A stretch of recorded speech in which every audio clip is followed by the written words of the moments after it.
Assalamualaikum warahmatullahi wabarakatuh. Halo semuanya, perkenalkan nama saya Susanti dengan NIM 0314221003. Di sini saya akan menjelaskan mengenai asal-usul dialektologi dan sejarah dialektologi. Selamat menyaksikan. Bagian yang pertama yaitu asal-usul dialektologi.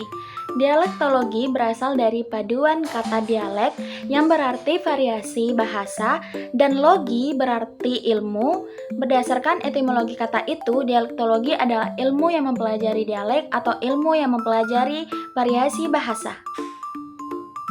Dialektologi adalah studi mengenai variasi bahasa atau dialek yang digunakan oleh sekelompok masyarakat yang lebih kecil daripada total masyarakat yang menggunakan suatu bahasa tertentu. Variasi bahasa dapat saling berbeda dalam banyak dimensi, baik dari hal fonologis, leksikal, tata bahasa, maupun semantik. Variasi bahasa dalam dialektologi biasanya lahir karena batas-batas geografis yang memisahkan para penutur bahasanya. Materi yang kedua mengenai sejarah kelahiran dialektologi. Dialektologi berakar dari filologi dan linguistik. Filologi adalah studi bahasa dalam sumber sejarah tertulis, sedangkan linguistik historis adalah studi tentang perubahan bahasa dari waktu ke waktu. Penggunaan dialek untuk mempelajari bahasa sudah ada sejak abad ke-19, meskipun telah berkembang menjadi bidang tersendiri pada abad terakhir. Dialektologi pertama kali digunakan untuk menganalisis hubungan antara bahasa-bahasa Roman dan dialek-dialeknya. Materi yang ketiga, perkembangan kajian mazhab dialektologi. Mula-mula, kajian dialektologi berkembang di Eropa, yakni Italia, kemudian berkembang di Jerman dan Prancis. Karena itu, Italia adalah tanah kelahiran dialektologi. Kajian dialektologi kemudian menyebar ke India, Amerika, dan berbagai negara lainnya termasuk Indonesia. Berdasarkan perkembangan kajian dialektologi tersebut, maka kita akan bahas yang pertama, perkembangan kajian dialektologi di Jerman. Kajian dialektologi mulai berkembang sesudah tahun 1875, semenjak upaya pemahaman tentang perubahan bahasa secara diakronis terhadap sistem bahasa yang meliputi berbagai tataran kebahasaannya, yang meliputi fonetik, fonologi, leksikon, gramatika, dan semantik yang semakin maju di negara Jerman. Bagian yang kedua, perkembangan kajian dialektologi di Perancis.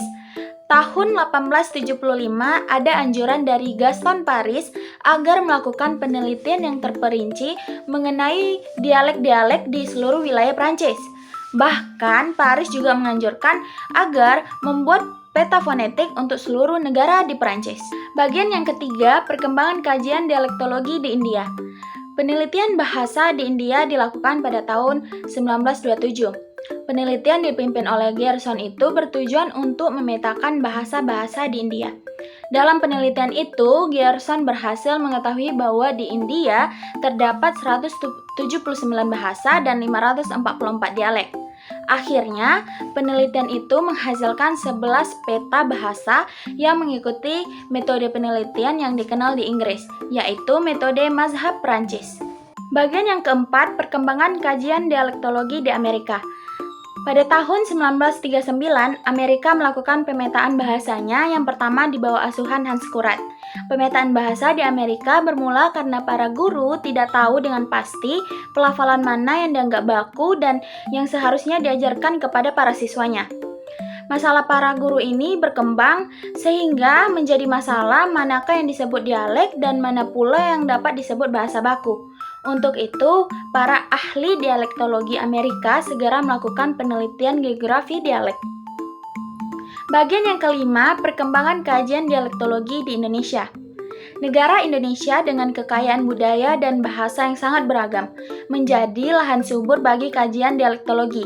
Tahun 1990, baru 15 buku hasil penelitian geografi dialek yang telah diterbitkan dari 54 penelitian yang telah dilakukan, mencakupi bahasa-bahasa di Jawa, Bali, Kalimantan, Sulawesi, dan Kepulauan Nusa Tenggara.